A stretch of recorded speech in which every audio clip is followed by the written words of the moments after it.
Hello and welcome to Connected Conference 2025. My name is Lisa Schaefer and I'm the Executive Director here at Obesity Canada, and we are thrilled that you've been able to make time to join us this week. This year, we're trying something new for our Connected Conference. Our sessions are designed to be on demand and flexible so that you can watch them at your convenience. We want to allow you time so you can absorb new insights and reflect on how they might apply to you and your community. But we're not stopping there. We're also trying something new, and we're hoping that on Friday, March 7th, you will join us for a live roundtable discussion where we're going to bring together experts, advocates, and you, our incredible community, to connect, to collaborate, and inspire some real action on obesity care in Canada. In the spirit of building connections, I also want to encourage you to join OC Connect, our private online peer support community, where you can engage with others who have similar experiences and insights. I also want to make mention that you have the real opportunity to help us shape the future of obesity care in Canada and what Obesity Canada looks like. We are having a stakeholder survey available to the public until March 7th, and your voice is essential in truly implementing meaningful change. And meaningful change is needed because we know that obesity isn't just one person's challenge, it's all of ours. This complex chronic disease that's influenced by biology and environments and the systems that we live in for too long has been misunderstood. It has been simplified and it has been stigmatized. And that's why we're here. And that's what we're trying to do. We want to shift the conversations. We want to take everybody from judgment to understanding, from outdated stereotypes to science-backed solutions, and from isolation to action. We know powerful change comes from making connections. When research meets action, when education inspires change, and when advocacy amplifies voices, we truly transform lives. This isn't a simple journey, but it is one worth taking. Change happens when we come together and use our collective voice. So across 2025 and beyond, you will see Obesity Canada calling on policymakers, healthcare providers, and everyday Canadians to join us, to challenge the bias, to break down barriers, and to rewrite the narrative of obesity in Canada. With our collective courage, I truly believe that we can build a Canada where health is not defined by size, but rather the freedom to thrive.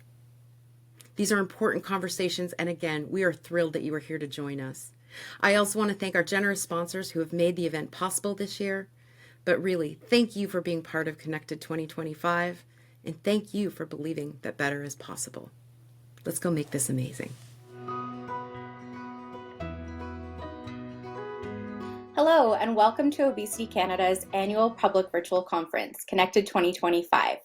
This year, the theme is It's Bigger Than Obesity, Connecting the Dots in Obesity Management. We know that obesity is a complex chronic disease, but we also know that it's one that doesn't often happen in a silo. It's connected to a number of other important conditions. We wanted Connected 2025 to focus on some of the important intersections that happen with obesity management. Today, we're talking about the overlooked connection between obesity and sleep. This session of Connected is brought to you in partnership with the Canadian Sleep Society. We would also like to take a moment to thank our sponsors for this conference who have made this possible. Thank you to Shoppers Drug Mart, Pfizer, Novo Nordisk, Boehringer Ingelheim, and Johnson & Johnson. Connected is our annual public conference for World Obesity Day. You can find archives of the previous conference recordings on the Obesity Canada YouTube page. This year, we're spreading the virtual conference out over the course of a full week. Each day, we have a new keynote session released here in the virtual venue that you can watch on demand. So make sure you're coming back each day to check out what's new by clicking on the on-demand video section. In the lobby, you can find valuable information about our sponsors and speakers. Discover the sponsors who make this week's conference possible and explore details about our speakers, including their bios. On Friday, March 7th, we'll wrap up the week with a live roundtable discussion featuring Dr. Sokolingam, Dr. Proter, Lisa Schaefer, and Ian Patton. This dynamic conversation will take place at noon Eastern Time and will provide insights on how we can all take action to be a part of the shifting tides in obesity management. Throughout the week, if you have any questions that come up, please either make note of them and bring them to Friday's live roundtable discussion, or you can send your questions directly to Ian at ian@obesitycanada.ca. We will do everything we can and our very best to answer as many questions as we can throughout the week. My name is Lauren Gates, and I'm a non-healthcare professional living in Calgary, Alberta, and a member of the OC Connect community. It's both an honor and a pleasure to be your host for this week's conference. With a personal connection to obesity, my goal is to bridge the gap between patient lived experience and professional practice, fostering a more compassionate healthcare environment. I hope that the conversations we have this week will inspire greater empathy, deeper understanding, and more effective patient care, while also providing education and support to those impacted by the complex chronic disease of obesity and its related conditions. Okay, so now onto today's topic, obesity and sleep. Dr. Michael Mack is a sleep specialist and psychiatrist at the Center for Addiction and Mental Health.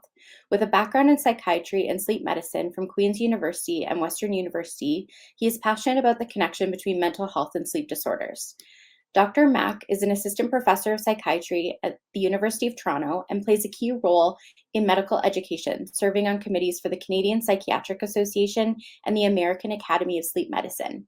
He is also the vice president clinical for the Canadian Sleep Society and was recently inducted as a fellow at the American Academy of Sleep Medicine. With a deep commitment to research, education, and patient care, Dr. Mack continues to advocate for better sleep health in psychiatry and beyond. Welcome, Dr. Mack, and thank you all for joining us today. Hi, thank you for having me. So, Dr. Mack, this is a very interesting and important topic, and I'm excited to better understand the relationship between obesity and sleep. I'd love it if we could start, Dr. Mack, with you telling us a little bit about the work you do and how you got interested in this space.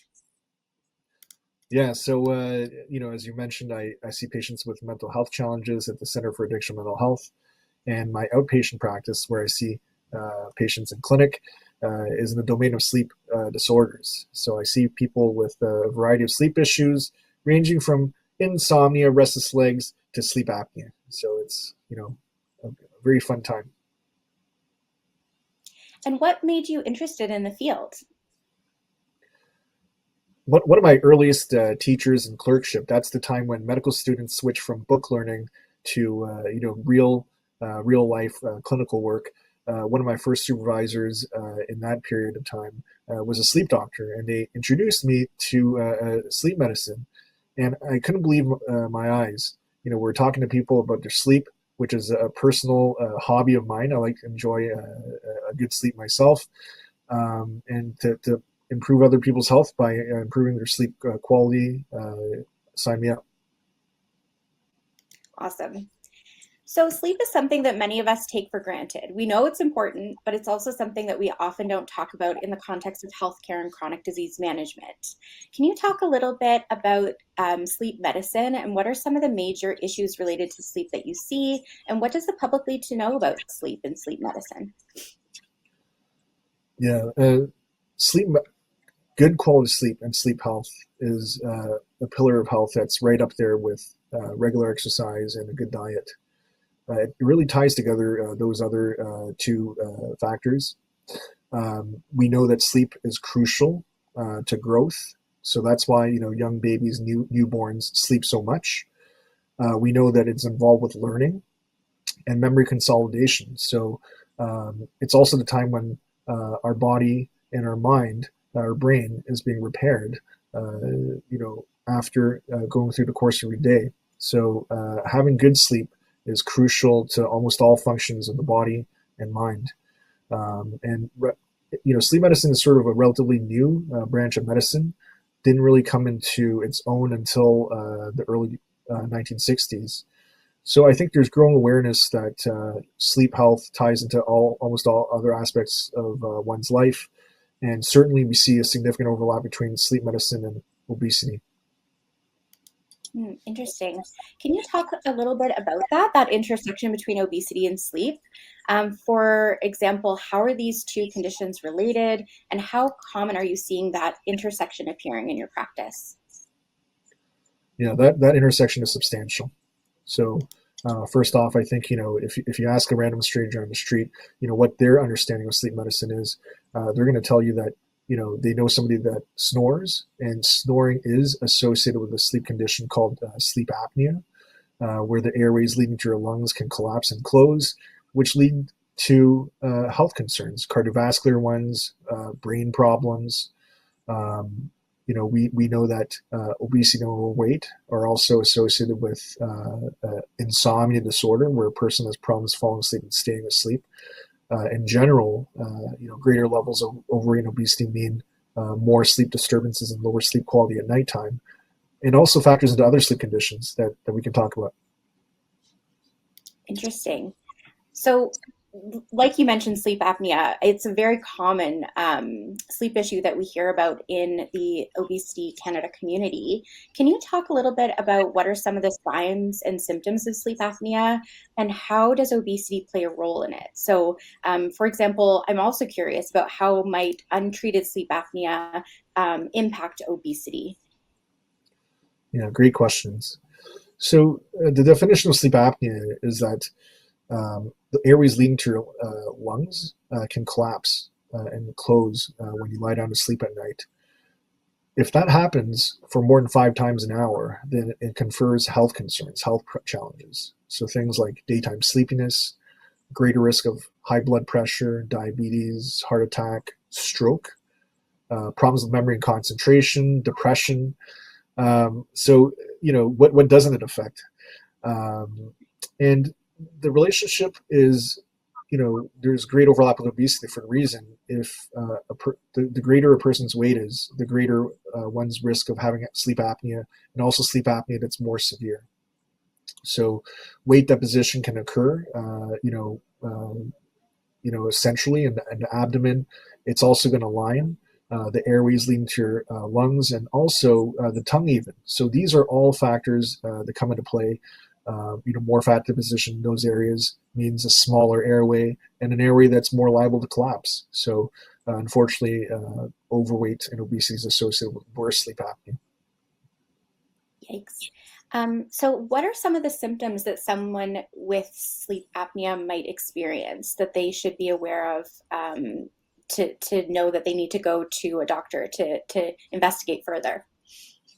Yeah, so maybe the first obvious symptom that a person will experience is daytime sleepiness. That's maybe not characteristic of your usual self. I'm talking about sleepiness that impairs your functioning. So this may lead to problems at school if you're still going to school, and may cause lower productivity and problems at work. So sleepiness is one obvious symptom. The signs are loud snoring, and sometimes the snoring can be heard in rooms next to your bedroom. If you have a bed partner, they might observe and hear that you stop breathing when you sleep at night. So if you have those types of symptoms, that might be the time to ask your doctor for a sleep test, a sleep study. Interesting. And how might untreated sleep apnea impact obesity management and vice versa? Yeah, there's probably a bi-directional relationship there. In a person with untreated sleep apnea, I mentioned that there's going to be greater levels of sleepiness. If you're more sleepy than you should be, then you're less likely to engage in regular exercise. It may mean that your appetite is going to be higher than what it should be, because we know that disrupted sleep actually impacts some of the hormones that regulate appetite. So with lower rates of physical activity and maybe increased appetite, you're going to have more weight gain, and then that starts the vicious cycle. If you have higher weight, then your sleep apnea is going to get worse, and if your sleep apnea gets worse, around the vicious cycle we go. I imagine sleep apnea, when you stop breathing at night, and that can't be good for the body. I know, when I have a poor night's sleep, I know that I generally crave maybe not the healthiest foods. I'm a little bit more tired the next day, and it impacts my whole next day. Do you have any thoughts on that? And even, maybe even having some alcohol at night to fall asleep, is that a good thing? Is that a bad thing? Yeah. So first off, with untreated sleep apnea, you have a closure in your airways that leads to lower oxygen levels in your blood, and then as a way to compensate, uh, your body's gonna start releasing fight or flight hormones. So first off, your blood pressure is going to increase. You're going to have more blood sugar release, and that can upset the balance of your regular blood sugar control. It might impact insulin and how it regulates your blood sugars. Your normal expression of things like leptin and ghrelin, which are hormones that regulate appetite, might be impaired. I mean, these lead to like the health concerns that we see with it. So the high blood pressure and the possibility of diabetes. Um, also, you can't just stay, not breathing forever, right? If you're having an apnea. So at some point, if the person's having an apnea, you're going to wake up from sleep. And that arousal from sleep, that's what we call it, awakening from a deeper state of sleep to wakefulness. Your brain, unfortunately, is affected negatively by that. So that leads to things like depression, problems with memory and concentration.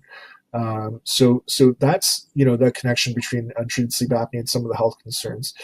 About alcohol, I think we all had experience where we have a glass of wine with dinner, and you might fall asleep quicker that night because of the effects of alcohol. But of course, having the alcohol means that probably you're going to have worse apnea, at least on that night, for the reason the alcohol will actually will relax the muscles that are in your throat area that lead down to your airways. So the use of alcohol actually worsens sleep apnea. So. Oh, wow.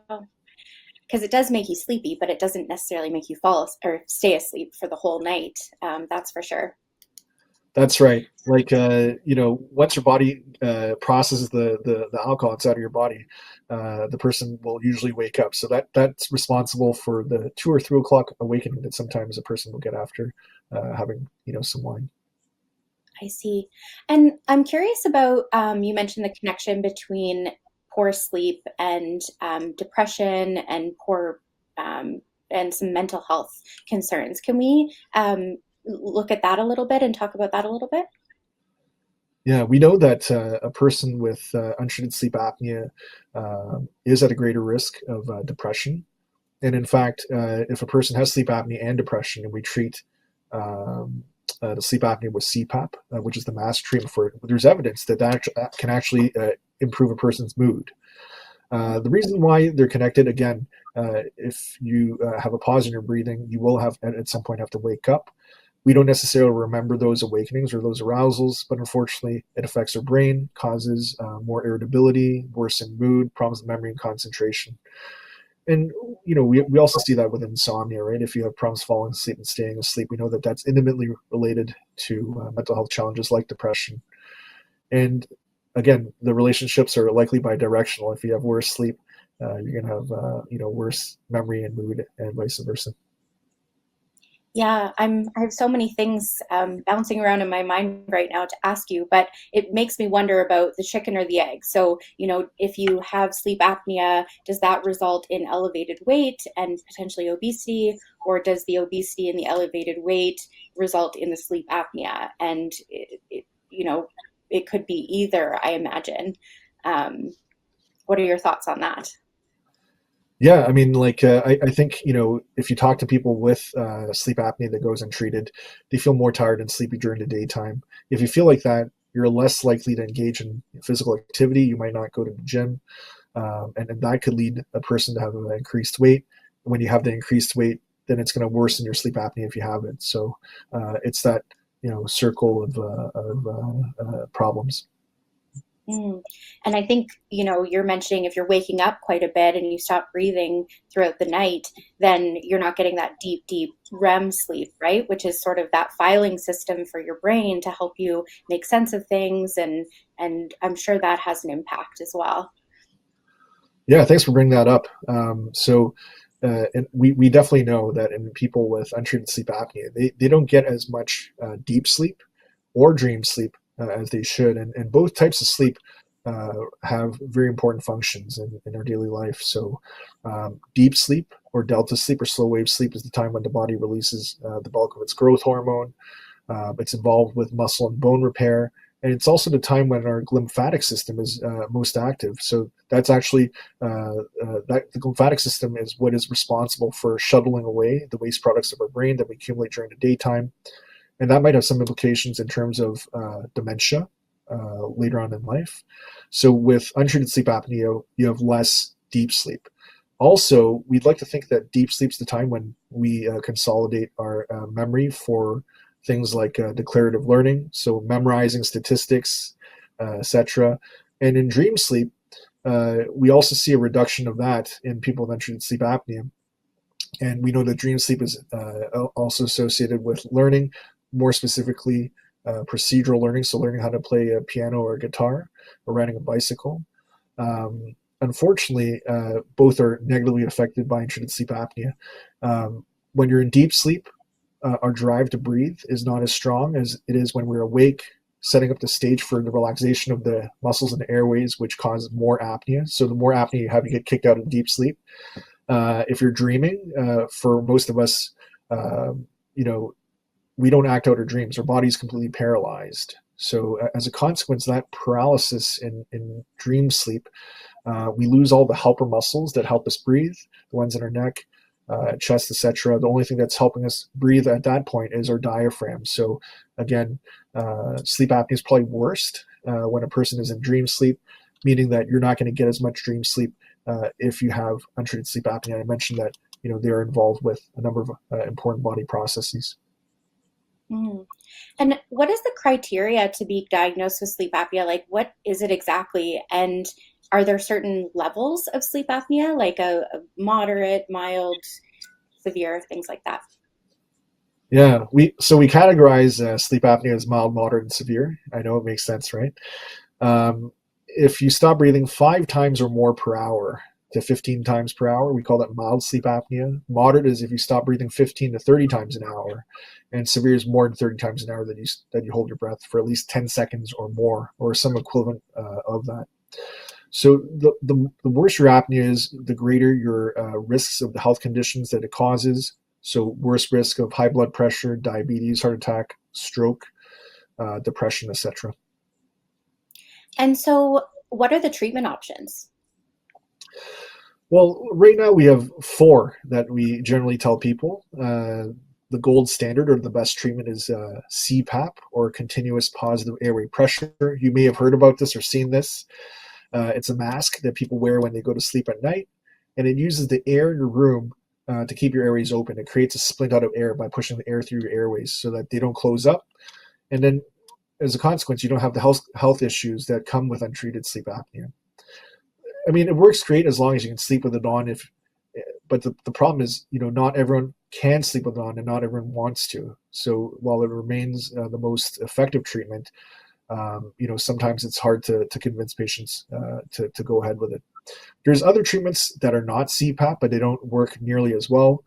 They include things like a dental appliance. Dentists can fashion mouth guards that treat sleep apnea. In general, they push your lower jaw forward by a small distance, which makes it harder for the airways to close. A third way to treat sleep apnea would be to see a surgeon, sometimes an ear, nose, and throat doctor, or a maxillofacial surgeon, where they can take out the tissues that block the airways, or even change the configuration of your jaw and upper airway, uh, with the intent to keep the airways open. And something that we try to tell everyone to do if they have overweight obesity is weight management. We know that a 10% reduction in weight can lead to a 20% reduction of apneic severity. So we encourage everyone to lose weight as part of their sleep apnea treatment if they're overweight or obese. And you can, if we're talking about things, treatments for the future, we've heard great news from our neighbors down south. We're aware that there are treatments that maybe can address both, that are effective weight management medications, but also treat sleep apnea. So we're looking forward to what's coming in the horizon.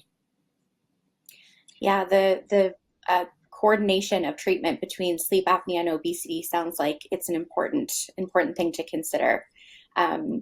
Now, if we were to go to the doctor, say, I wake up, I'm not rested, I'm irritable, I'm sleeping, a good amount of hours, but it's just not making me feel rested, I'm gaining weight, things like that. I go to my general practitioner doctor. What happens then? Like, how do we find out if I really do have sleep apnea? What's the process? Yeah, that might be dependent on what province you're in. So if you live in Ontario, most likely when you get investigated for a sleep disorder, you'll do a sleep test in a laboratory. where they read your brain waves to find out how much light sleep or deep sleep or dream sleep you have. They'll look to see if you grind your teeth or not. They'll look at your airflow and your oxygen levels and your breathing to see if you have sleep apnea or not. They'll be looking at your heart rhythms the entire night because, as I mentioned, sleep apnea and other sleep disorders may affect your heart and heart health. They'll check to see if you have restless legs, and they watch to see if you do any sleepwalking or sleep talking. So it's a comprehensive test. If you're outside of Ontario, you might go into the lab, but you might also do home sleep apnea testing, where they loan you a device, they show you how to put it on, and basically they do a great job of telling you if you have sleep apnea or not. It's just that it captures less information than a test in the lab, let's say. Oh, interesting. Now, we've talked about, in our community, we talk about how obesity is often overlooked as a secondary priority in healthcare in relation to other conditions. So, with something like sleep apnea and obesity, is this something that can be separated? Would you prioritize treatment of one condition over the other, or can you effectively treat sleep apnea in someone with obesity without treating the obesity, do you think? I'll tell you what I hope will happen is that we have a treatment that can address both issues. If you have a patient that has sleep apnea due to overweight or obesity, which is the majority of the patients, by the way, treating the underlying cause is probably the best way forward, right? Right now if you ask 100 sleep doctors in the street, what's the best treatment for sleep apnea, they'll tell you CPAP. 99 of them will tell you that CPAP. And while CPAP will effectively treat sleep apnea for the folks that are able to get it, it doesn't necessarily mean that the underlying obesity or overweight will be addressed. And in fact, there's studies. A big landmark study from Harvard in 2013 showed that even in people with sleep apnea that got CPAP and their sleep apnea was successfully treated, they actually gain weight with time. So, having an effective treatment for sleep apnea doesn't necessarily mean that underlying weight issues are addressed. So I look forward to the future where we'll have treatments that can address both. Absolutely. Insomnia is another one that we appear to see a higher prevalence of in people living with obesity or people living with overweight. Can you talk about that condition and the relationship between obesity a little bit? Yeah, we do know that in folks with obesity that in general there's lower sleep quality as compared to your personal equivalent without overweight or obesity. Sleep quality is affected. There's more awakenings in the middle of the night. A person might have lower levels of deep sleep or dream sleep compared to a person without the overweight or obesity. And if you let that progress, it can lead to insomnia disorder, where it demands treatment. So insomnia disorder is a situation where a person has problems falling asleep and staying asleep that causes daytime dysfunction, whether it's at school or at work or meeting your social or familial obligations. And if it happens 3 times a week for 3 months, then that's the time when you need to ask for help, because it's probably not going to go away on its own, and it's probably causing a lot of health problems. By the way, if you have a person that suffers from insomnia or sleep disturbances in general, what you're going to see is an impaired secretion of those hormones that I referenced earlier that regulate appetite. So things like leptin, which tell our bodies that it's time not to eat anymore, and ghrelin, which if you secrete that, it might increase your appetite. So nighttime sleep disturbance leading up to insomnia disorder will worsen that. Mm. So, what exactly is the clinical criteria for insomnia, and what does management of insomnia look like, and how does that all work? Yeah, so the insomnia definition, right? 3 times a week for 3 months, having a nighttime issue that causes you a daytime dysfunction. So usually a problem falling asleep or staying asleep or waking up too early. And in terms of what treatments look like, the gold standard, again, CPAP is the gold standard for sleep apnea. For insomnia disorder, it's something called cognitive behavioral therapy for insomnia. So it's a very practical teaching course that it changes your approach to sleep. It's time limited. Usually, it takes place over the course of 4 to 12 sessions. You can get this therapy face to face with a therapist. You can get it as part of a group. Sometimes you can access it through the internet or a smartphone through applications. So there's evidence that you can get this therapy and it can be successful in treating insomnia through a variety of ways. Interesting. It sounds like sleep's really important, and teaching us how to sleep healthily or better could be something that we should maybe be teaching children in schools at nap time or kindergarten and early ages like that. What do you think about something like that? I think that's a great idea, and I think that speaks to potential fruits of advocacy. And that would apply to both, obesity medicine and sleep medicine. So if you can reach young people and instill in them the principles of, a healthy diet, regular exercise, but also great sleep hygiene and health, maybe we can prevent people from actually developing the health concerns that arise from, developing these conditions. So what do you think about how much sleep? Like, is there such thing as too little sleep or too much sleep? And what are the implications of those ends of the spectrum? If you asked me 10 years ago, I would tell you there's no such thing as too much sleep because of my personal enjoyment of it. But, clinically speaking, yes, there is, unfortunately, both too little sleep and too much sleep. A lot of research has been developed to identify the fact that for people that routinely sleep 6 hours or fewer, or more than 9 hours, they actually suffer from increased cardiovascular risks. Again, weight gain, diabetes, hypertension. So there is too much sleep and too little sleep. If you have too little sleep, you're probably not having enough of the restorative properties of sleep. I mentioned deep sleep and growth hormone release. And if you sleep too much, your energy expenditure is probably not high enough to stay healthy. So that's why there's that connection. There's that sweet spot. We recommend people to aim for 7 to 9 hours if you're an adult, and if you're above age 65, we say try for 7 to 8 hours. If you can stay in that range, then I think you'll be healthy. Too much of a good thing can be too much of a good thing. So are there any other conditions related to obesity and sleep that you want to tell us about today?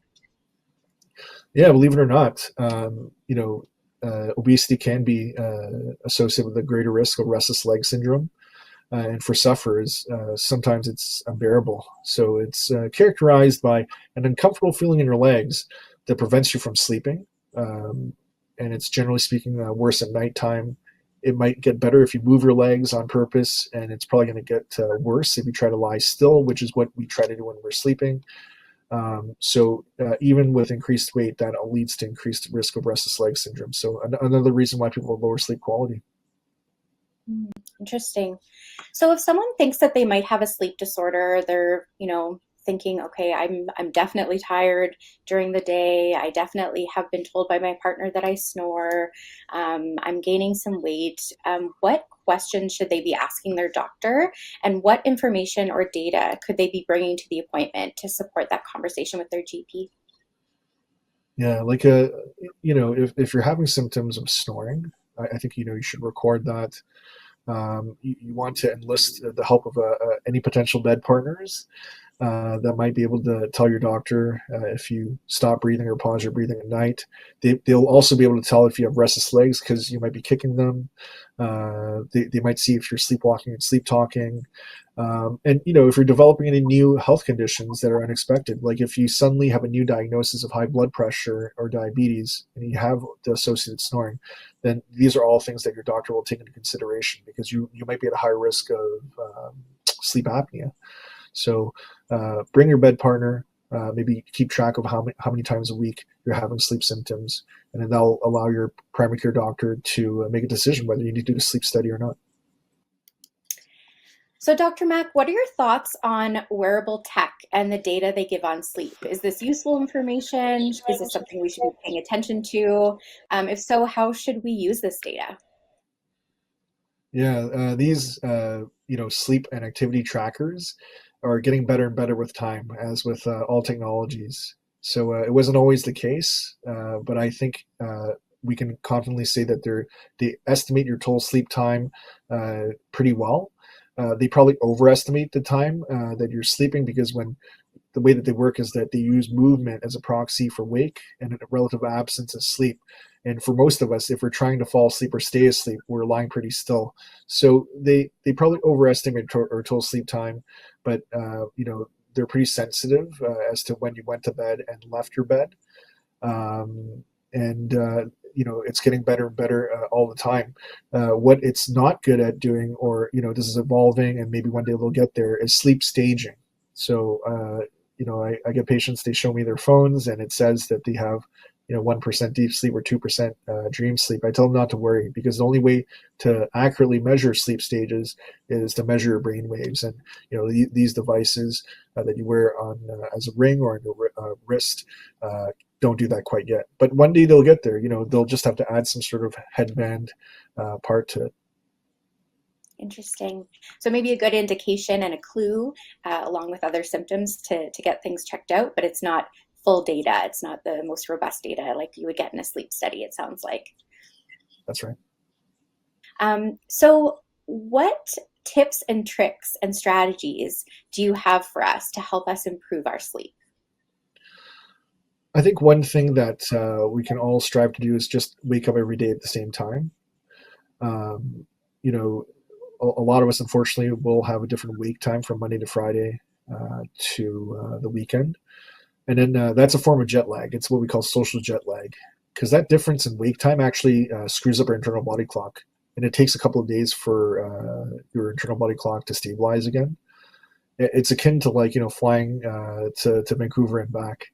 And then for you, you're in Calgary. That's not as big of an issue than me, because I'm in Toronto. But we can all relate to how jet lag really affects our sleep and our daytime energy as a consequence.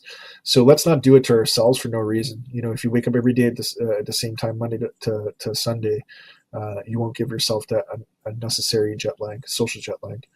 And then another tip, go to bed only when you're feeling sleepy. So it doesn't necessarily mean the same time every night.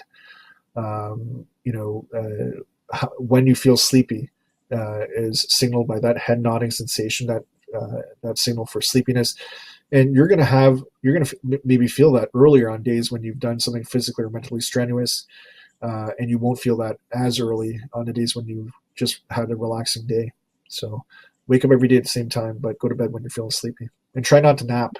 Daytime naps take away from nighttime sleep. Our brain does a great job of recognizing how much sleep that you've had in a 24-hour cycle. If you nap too much, it'll take away from your nighttime sleep.